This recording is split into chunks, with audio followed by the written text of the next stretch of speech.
नमस्कार, मैं हूं आपके साथ शिवानी पांडे। स्वागत है आपका हमारी खास पेशकश में। कोरोना की दूसरी लहर तबाही मचाकर अब धीरे धीरे कमजोर हो रही है, लेकिन बड़ी चिंता तीसरी लहर की है, जिसमें ये कहा जा रहा है कि बच्चों के लिए ज्यादा घातक होगी। तीसरी लहर के खतरे को लेकर केंद्र से लेकर राज्य सरकारों ने तैयारियां भी तेज कर दी हैं। एक और केंद्र सरकार जहां बच्चों के लिए वैक्सीन की उपलब्धता सुनिश्चित करने के लिए मिशन मोड पर काम कर रही है, तो वहीं राज्य सरकारें बच्चों के लिए विशेष कोविड वार्ड को प्राथमिकता के आधार पर तैयार कर रही हैं। महाराष्ट्र सरकार ने बच्चों के लिए अस्पतालों में बिस्तरों की संख्या को मौजूदा 600 से बढ़ाकर 2300 करने का फैसला किया है। वहीं उत्तर प्रदेश सरकार ने अपने सभी 58 मेडिकल कॉलेजों में से प्रत्येक में बच्चों के लिए 150 बिस्तरों की व्यवस्था करने का निर्देश दिया है। ये बिस्तर ऑक्सीजन समेत सभी जरूरी उपकरणों से लैस होंगे। अन्य राज्य भी इसी तरह की तैयारी में जुटे हुए हैं। ऑक्सीजन प्लांट लगाने पर जोर भी दिया जा रहा है। इस बार केंद्र सरकार सभी जिला अस्पतालों समेत कुल 551 प्लांट लगाने का काम जल्द से जल्द पूरा कराने में जुटी है। इसके अलावा राज्य सरकारें निजी अस्पतालों को भी ऑक्सीजन उत्पादन प्लांट लगाने के लिए प्रोत्साहित कर रही है। बात करें बच्चों के लिए टीके की, तो अभी देश में कोई टीका नहीं है, लेकिन बच्चों के वैक्सीन पर तेजी से काम हो रहे हैं। कोरोना महामारी की संभावित तीसरी लहर से देश के लगभग 40 करोड़ बच्चों को बचाने के लिए वैक्सीन की 80 करोड़ डोज की जरूरत पड़ेगी। इस महीने के अंत तक जाइडस कैडिला की वैक्सीन को मंजूरी मिलने की उम्मीद की जा रही है। यदि ये सफल रहा तो 12 से 18 साल के बच्चों के लिए वैक्सीन उपलब्ध हो जाएगी। यदि ये वैक्सीन कारगर साबित होती है तो इससे बच्चों का बड़े पैमाने पर टीकाकरण शुरू हो सकता है। इसके साथ ही फाइजर की वैक्सीन भी यदि विदेश से आती है तो उसका बच्चों के लिए उपयोग किया जा सकता है। कोवैक्सीन का ट्रायल भी चल रहा है। बीते दिनों 12 से 18 साल तक के बच्चों को पहला डोज दिया गया, जिसके बाद उनमें किसी किस्म के कोई लक्षण या रिएक्शन को देखने को नहीं मिले हैं। ऐसे में आज से 6 से 12 साल तक के बच्चों को वैक्सीन देने का ट्रायल शुरू हो रहा है। हालांकि डॉक्टर वीके पॉल सरीखे स्वास्थ्य विशेषज्ञों का कहना है कि अभी ये निश्चित नहीं है कि कोरोना की तीसरी लहर बच्चों को अधिक प्रभावित कर सकती है। पिछले डेटा इसका समर्थन नहीं करते हैं। स्वास्थ्य विशेषज्ञों ने कहा है कि अगर बच्चों के परिजनों को टीके लग जाते हैं तो वायरस बच्चों तक नहीं पहुंच सकता है। ब्लैक फंगस को लेकर भी राज्य सरकारें अलर्ट हैं। ब्लैक फंगस को लेकर भी सरकारें अलर्ट हैं और कई राज्यों ने ब्लैक फंगस की बीमारी को महामारी घोषित किया है। उत्तर प्रदेश में ब्लैक फंगस बीमारी अधिसूचित बीमारी घोषित कर दी गई है। वहीं सवाल यह है कि क्या तीसरी लहर बच्चों के लिए घातक साबित होगी? तीसरी लहर से बच्चों को कैसे बचाया जाए? क्या तीसरी लहर को लेकर तैयारियां कैसी हों? ब्लैक फंगस से कैसे निपटा जाए? बच्चों के लिए टीके आखिर कब उपलब्ध होंगे? इसी को लेकर आज हम अपनी इस खास पेशकश में चर्चा करने वाले हैं।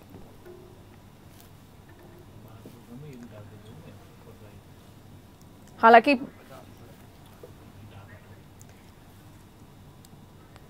तो आज इसी को लेकर हम खास चर्चा करेंगे कि आखिर तीसरी लहर के लिए हम कितने तैयार हैं। और हमारे दो खास मेहमान इस वक्त हमारे साथ जुड़े हुए हैं। मधुकर गुप्ता हैं, पूर्व आईएएस रह चुके हैं, और डॉक्टर राहुल भार्गव हैं, सीनियर डॉक्टर, फोर्टिस हॉस्पिटल से हमारे साथ जुड़ चुके हैं। आप दोनों मेहमानों का बहुत स्वागत है। शुरुआत करते हुए डॉक्टर साहब आपसे। डॉक्टर राहुल, तीसरी लहर के लिए हम आखिर कितने तैयार हैं? शिवानी जी, पहली चीज तो यह है कि हम इस बात की कर रहे हैं कि तीसरी लहर के लिए कितनी हम तैयार हैं, कि तीसरी लहर ना आए उसके लिए कितनी प्रिपरेशन है हमारी। और आज की हालत देख के ऐसा ही लगता है कि हमने कोई प्रिपरेशन नहीं है। हम ये मान के बैठे हैं कि हम कोविड अप्रोप्रिएट बिहेवियर नहीं अपनाएंगे, वैक्सीनेशन की दर को नहीं बढ़वाएंगे और तीसरी लहर आएगी। अब चलिए आपकी बात मान जाते हैं कि तीसरी लहर आएगी। तीसरी लहर 5 लाख केसेस आएंगे, 10 लाख केसेस आएंगे। आपने आज 4 लाख केसेस के लिए तैयारी कर ली क्योंकि मैक्सिमम वो आया था, और 5 लाख आ गए तो क्या करेंगे, 6 लाख आ गए तो क्या करेंगे? तो कहने की बात यह है कि प्रिपरेशन है, ऑक्सीजन प्लांट लग रहे हैं, अस्पताल के बेड बढ़ते जा रहे हैं। क्या आपके पास उतने डॉक्टर्स हैं? क्या आपके पास उतना नर्स पैराफेनेलिया है जिसकी वजह से आप कर पाएंगे? क्या आप उतनी दवाइयां आपके पास प्रोडक्शन में है? आप देखिए रेमडेसिविर कैसे खत्म हो गई, टोसिलिजुमैब आज भी कैंसर पेशेंट को नहीं मिल पा रही। मैं एक कैंसर विशेषज्ञ हूं, मैं और आपके चैनल से बताना चाहूंगा कि आज भी कैंसर पेशेंट जिसको एम्फोटेरिसिन और टोसिलिजुमैब मिलनी चाहिए, उसको सरकार की तरफ से मिलने के लिए देरी होती है। तो आप देखिए कितनी वेव, हम बार बार शिवानी जी ये कहते हैं prevention is better than cure. आप प्रिवेंशन की बात करिए, क्योर की बात और ट्रीटमेंट की बात मत करिए। और जिस प्रकार से लॉकडाउन खुला है उसको देख के कहीं नहीं लगता कि हमने दूसरी लहर से अपने परिजनों को खोने के बाद कुछ सीखा है। हमको बात ये करनी चाहिए कि तीसरी लहर कैसे नहीं आएगी, इसकी बात करें। दूसरा इंपॉर्टेंट पॉइंट वैक्सीनेशन की बात है। इजरायली स्टडी कहती है कि अगर बच्चों के परिजन अच्छे से वैक्सीनेटेड है, जिसको यूएस कोलैबोरेट करता है, जिसे यूके कोलैबोरेट करता है, तो बच्चों में तीसरी वेव नहीं आएगी, बच्चों में इन्फेक्शन नहीं होगा। क्या हम वैक्सीनेशन की दर बढ़ा रहे हैं? क्या हम 1 करोड़ वैक्सीन रोज लगा पा रहे हैं? उसका उत्तर है नहीं। तो हम मान के बैठे हैं कि तीसरी वेव आएगी, जबकि समाधान ये होना चाहिए कि तीसरी वेव नहीं आए। शिवानी जी, इस पे बोलिए, इस पे बिल्कुल डॉक्टर राहुल भार्गव, जैसा आपने कहा कि हमें ये सुनिश्चित करना है कि तीसरी लहर ना आए, उस हिसाब से हमको तैयारियों के साथ चलना है ताकि इससे निपटना ना पड़े हमें। डॉक्टर मधुकर साहब, अगर आपके पास में आऊं और यही सवाल आपसे पूछूं कि जो मौजूदा स्थितियां आप देख रहे हैं, जिस तरह व्यवस्था हुई दूसरी लहर में, आपको क्या लगता है, क्या तीसरी लहर के लिए हम तैयार हैं अगर आ जाए तो? पहले तो डॉक्टर राहुल ने सही बात कही कि हमें तो ऐसी व्यवस्था करनी चाहिए कि तीसरी लहर से हमें ना जूझना पड़े। क्या लगता है आपको? नहीं लगता कि जो दूसरी लहर जिसको हम कह रहे हैं वो हमारी कमियों के कारण आई। जी बिल्कुल। अगर जो एहतियात हम बरत रहे थे पहली लहर के बाद उनको कंटिन्यू रखते तो शायद दूसरी लहर नहीं आती। और ये कोई जादू नहीं है। बम्बई में, दिल्ली में 1 महीने में जो इंसिडेंट है, जो इंटेंसिटी है कोरोना की, वो नीचे आई है। तो जैसे ही एहतियात चालू किया गया वो जो इंसिडेंट है उसका नीचे आ गया। इसी के साथ साथ प्रिवेंशन, दो एस्पेक्ट हैं, जैसे डॉक्टर साहब ने कहा कि प्रिवेंशन और क्योर जी। अब प्रिवेंशन में वैक्सीनेशन है। अब इतना बड़ा देश, हम इतने बड़े सप्लायर हैं दुनिया को दवाइयों के, और हमारे देश में दवाइयों की कमी है। हमने स्ट्रेटेजिक गलतियां की। अब दो जो कंपनीज हैं उनको हमने ऑथराइज किया। सारे मुल्क में 135 करोड़ का मुल्क है, केवल 2 ही कंपनीज को हमने अप्रूव किया। रेमडेसिविर उपलब्ध है हमारे देश में, हम उनको ऑथराइज नहीं कर रहे हैं। वो एक्सपोर्ट के लिए बना रहे हैं, हम अपने देश में उनको बेचने के लिए अलाउ नहीं कर रहे हैं। तो जो कमियां रही वो बेसिकली ये मैन मेड सिचुएशन थी। जो सेकेंड वेव है उसमें हमारा योगदान, हमारे तंत्र का योगदान, तो मैं जो कह रहा हूँ एक पूर्व IAS अधिकारी के नाते मैं बहुत जिम्मेवारी से कह रहा हूँ। सेकेंड जो वेव जिसको आप सेकेंड वेव कहते हैं, मीडिया सेकेंड वेव कहता है, वो हमारी कमियों के कारण आई। हम खरीद फरोख्त में बिजी हो गए, हमने मैनेजमेंट पे ध्यान नहीं दिया, कोर इश्यूज पे ध्यान नहीं दिया। हम PPE किट खरीदने में लग गए, पैसा खर्च करने में लग गए। Basically these are all created by us. ये मैन मेड सिचुएशन है। और जैसे डॉक्टर साहब ने भी कहा कि हम ये प्रयास करें कि तीसरी वेव आए ही नहीं।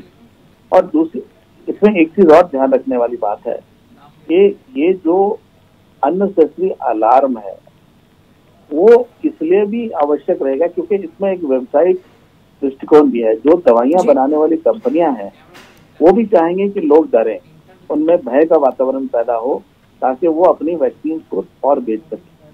तो बच्चों में जैसे कहा गया कि ये विश्वव्यापी है कि बच्चों में इतना इंसिडेंस नहीं है, तो हम जो विशेष तौर पे जो वल्नरेबल पॉपुलेशन हैं पहले उन पे फोकस करें। बच्चों, अच्छा ये कहना कि हमारे पास क्या आधार है ये कहने का कि तीसरा वेव जो है बच्चों को ज्यादा इम्पैक्ट करेगा, तो ये सारी बातें जो हैं ये फैलाई जा रही हैं जो सही नहीं है। तो और जो कमियां रही, अब देखिए हमारे ही देश में डिफरेंट जगह पे जब आपने मैनेजमेंट ठीक किया दिनों में उसका असर आ गया। अब अगर आंकड़ों को देखें, मार्च में मालूम पड़ गया था कि जो नफरी है पेशेंट की बढ़ रही है, डेथ बढ़ रही है। अप्रैल के शुरू में वो जो ट्रेंड था और एक्सेंचुएट हो गया, बढ़ गया जी। उसके बाद भी हम नहीं जगे और हम तब जगे जब सिचुएशन हमारे हाथ से बाहर हो चुकी। तो basically we have to focus on vaccination और हम इसको जितना फ्री करेंगे, जो आदमी साधन संपन्न है मार्केट में जाके वैक्सीन लगवाना चाहता है उसको अलाउ करें। हम उसको क्यों हम फोर्स करें? जैसे कि family planning program roll out किया गया था 1960 में, तो उस वक्त ये था कि परिवार कल्याण का मतलब यह है कि सरकारी अस्पताल में जाइए, वहां आपका ऑपरेशन होगा, प्राइवेट अस्पताल में क्यों नहीं? तो इतना बड़ा तंत्र है, we need to liberalise, we need to, it has to be a laissez faire policy. जी बिल्कुल। लेकिन दूसरी लहर जो आई उसमें कहीं ना कहीं अस्पतालों की पूरी स्वास्थ्य जो ढांचा था उसका खस्ता हाल हो चुका था, बिखर चुका था बुरी तरह। हालांकि इसको समेटने की पूरी कोशिश की गई, केंद्र सरकार हो या राज्य सरकार हो। डॉक्टर राहुल भार्गव, अगर तीसरी लहर आती है, एक आशंका जताई जा रही है और हमें इसको एक चेतावनी की तरह लेना है ताकि हम उससे बच सके, तीसरी लहर ना आ पाए। जैसा कि आपने भी इससे पहले कहा, वैक्सीनेशन की बात की जाती है, आपने भी कहा कि जब तक 1 करोड़ वैक्सीनेशन एक दिन में नहीं होगा तब तक हम उस लक्ष्य को पूरा भेद नहीं पाएंगे। लेकिन डॉक्टर्स की भी तो एक तरफ कमी हो रही है, स्वास्थ्य कर्मचारियों की भी कमी हो रही है, उनकी सुरक्षा की कोई बात नहीं कर रहा। तीसरी लहर आने तक हो सकता है वो ज्यादा अगर उनको प्रभावित होता है तो फिर वैक्सीनेशन करने वाला, इलाज करने वाला अस्पताल में कोई नहीं बचेगा। ये कितनी बड़ी चुनौती हो सकती है? देखिए, बहुत बढ़िया बात कही शिवानी जी। दिल्ली आईआईटी ने एक रिपोर्ट निकाली कि 30% केस बढ़ेंगे और 60% केस बढ़ेंगे तो आपको 9000 बेड की आवश्यकता होगी, आपको 900 मेट्रिक टन रोज ऑक्सीजन की रिक्वायरमेंट होगी। उस रिपोर्ट में कहीं ये नहीं बताया गया कि कितने डॉक्टरों की जरूरत होगी, उस रिपोर्ट में ये नहीं बताया गया कि कितने नर्सेज की जरूरत होगी, उसमें ये नहीं बताया गया कि कितने लैब्स की जरूरत होगी। हम वो एक इम्पोर्टेंट जो मुद्दा है, इम्पोर्टेंट कड़ी है हेल्थ केयर की या सबसे स्ट्रॉन्गेस्ट पिलर है, हम उसको बार बार भूल जाते हैं। इस सेकेंड वेव में भी 700 से 800 डॉक्टरों ने अपनी जान गंवाई है और ये वो लोग नहीं है जिन्होंने वैक्सीन नहीं लगवाई थी। तो हमको रिसर्च को भी आगे बढ़ाना है कि कौन से ऐसे लोग हैं जो कि आगे चल के वैक्सीनेशन के बाद भी इस बीमारी से ग्रसित होकर मृत्यु को पा सकते हैं। हमारे को तीनों चारों फ्रंट पे काम करना, जिसे हम 360 डिग्री कहते हैं, उसमें काम करना आवश्यक है। क्या हमने सोचा कि हमको कितने डॉक्टरों की आवश्यकता होगी? चलिए, आपने कहा कि हम पीडियाट्रिक अस्पतालों में बेड क्रिएट कर रहे हैं, वेंटिलेटर ला रहे हैं, उसको चलाएगा कौन? आपने देखा ही है कि उत्तर प्रदेश में जिस प्रकार से वेंटिलेटर खरीदे गए उसके बाद भी उनको चलाने वाला कोई नहीं था। तो क्या वेंटिलेटर खरीद के रखना सिर्फ काफी है? अगर उसको नहीं चलाने वाला टेक्नीशियन हुआ तो क्या होगा, वहां डॉक्टर नहीं हुआ तो क्या होगा? हम ये ध्यान देख चुके हैं कि प्राइमरी हेल्थ केयर की क्या जर्जर हालत है इस देश में, और वहां तक अगर चीजें पहुंच भी जाए तो डॉक्टर कहां से आएगा इस समय? और डॉक्टर ऐसा नहीं है कि सो सडनली आप फाइनल ईयर के एमबीबीएस स्टूडेंट्स को निकाल के कोरोना ड्यूटी पे लगा दे तो लोगों की जान बचने लगेगी। वो सिर्फ एक मिरर है, वो सिर्फ एक दिखावा है कि हमने दिखा दिया, क्योंकि वो हाफ कुक्ड डॉक्टर्स हैं। ये ऐसा नहीं है कि आपने इंजीनियर को थर्ड ईयर इंजीनियर को निकाला और आपने कार बनाना स्टार्ट कर दिया, या मैकेनिकल इंजीनियर को आपने कंप्यूटर इंजीनियर बना दिया। नहीं हो सकता है शिवानी जी। ये समझना जरूरी है सरकारों को कि डॉक्टर को half cooked doctor is not good. आपको ये समझना पड़ेगा, और अच्छे क्वालिटी डॉक्टर से जब इलाज होगा तभी हम लोगों की जान बचा सकते हैं। सिर्फ डॉक्टर के नाम पे डॉक्टर खड़ा कर देना, आयुर्वेद के डॉक्टरों को एलोपैथ में कन्वर्ट कर देना, बिल्डिंगें बना देना, ऑक्सीजन प्लांट लगा देना, इससे कोरोना हल नहीं होगा, नहीं कोरोना जीता जाएगा। और कोरोना एक अपॉर्चुनिटी और दे रहा है आपको इसी माध्यम से अपनी प्राइमरी हेल्थ केयर को सशक्त करने का, मजबूत करने का। तो हमको इसको ब्लेसिंग इन डिस्गाइज भी देखना चाहिए। बिल्कुल। मधुकर गुप्ता साहब, एक और यहाँ पर चुनौती हमारे सामने, हमने जैसे कि अभी भी तस्वीरें सामने आती रहती हैं, वीडियो आते रहते हैं गांव से, गांव में लोग जागरूक नहीं हैं, वहां पर साक्षरता की कमी है। इस वजह से जो लोग हैं वैक्सीन लगाने के लिए बिल्कुल तैयार नहीं है। हालांकि जो प्रशासन है उसकी ओर से कोशिश की जा रही है कि गांव गांव जा जाकर लोगों को समझाया जाए, उनको वैक्सीनेट किया जाए। तीसरी लहर आने तक हमारी कोशिश होनी चाहिए कि गांव तक भी अस्पताल की प्रॉपर व्यवस्था हो, ताकि अगर कोई भी अनहोनी होती है तो उससे निपटा जा सके, गांव में लोग ज्यादा से ज्यादा वैक्सीनेट हो। किस तरह के प्रबंधन की जरूरत है तीसरी लहर से निपटने के लिए? देखिए, इसके बारे में जो अवेयरनेस है कोरोना के बारे में, वो आज भी बहुत कम है जी। मैं डॉक्टर नहीं हूँ, मुझे भी इस बात का बोध नहीं था कि कोरोना के साथ साथ जो ब्लड क्लॉटिंग होती है, अगर एनालिसिस किया जाए भारत में या भारत के बाहर, तो जिन लोगों ने अपनी जान गंवाई है या जिनको लाइफ थ्रेटनिंग सिचुएशन का सामना करना पड़ा, वो कोरोना के साथ साथ जो ब्लड क्लॉटिंग होती है उससे होता है। अब ये कहीं हम नहीं, भारत सरकार या सरकारें कहीं नहीं चेता रही हैं पेशेंट्स को कि भाई अगर आपको कोरोना होता है तो आप तुरंत ब्लड न देना चालू करिए कुछ अर्से के लिए, तो उससे बहुत सारी जानें बच सकती हैं एक छोटी सी गोली से। तो बहुत सारी चीजें प्रिवेंशन के कार्य क्षेत्र में आती हैं और अवेयरनेस लेवल्स को हमें स्टेप अप करना पड़ेगा जी। कोरोना के बारे में मेरे परिवार में भी कोरोना हुआ तो मैंने एक यूएस बेस्ड डॉक्टर को कंसल्ट किया, तो उसने कहा कि बहुत प्रोटोकॉल्स एस्टेब्लिश हो चुके हैं, हम वेट करते हैं कि कोरोना बढ़े या कम हो। अगर मान लो और ट्रीटमेंट तब चालू करते हैं जब वो बढ़ जाता है जी। तो उसमें बहुत सारी चीजें जो अवेयरनेस की डोमेन में आती हैं, सरकारों को जो भी चैनल्स हैं, मीडिया है, उनको इसको भी बहुत बड़े पैमाने पे पब्लिसाइज करना पड़ेगा कि ये अब जैसे ब्लड थिनर के बारे में रेडार स्क्रीन पे है ही नहीं।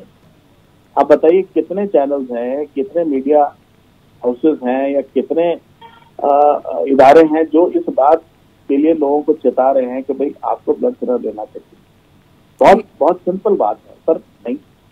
तो इसमें भी बहुत सारी चीजें ऐसी की जा सकती हैं एट हार्डली एनी कॉस्ट। अच्छा, ब्लड थिनर की तो कोई कमी नहीं है, उसकी शॉर्टेज नहीं है। तो बहुत सारी चीजें जो जैसे मैंने पहले कहा कि हमारी क्रिएट की हुई हैं, और अगर हम ठीक से मैनेज करते हैं, अब जैसे धीरे धीरे डील दी गई है, अब देखना पड़ेगा कि दोबारा नफरी तो नहीं बढ़ती है पेशेंट की। ढिलाई देने में क्या क्या एहतियात रखना है, आने वाले दिनों में क्या करना है।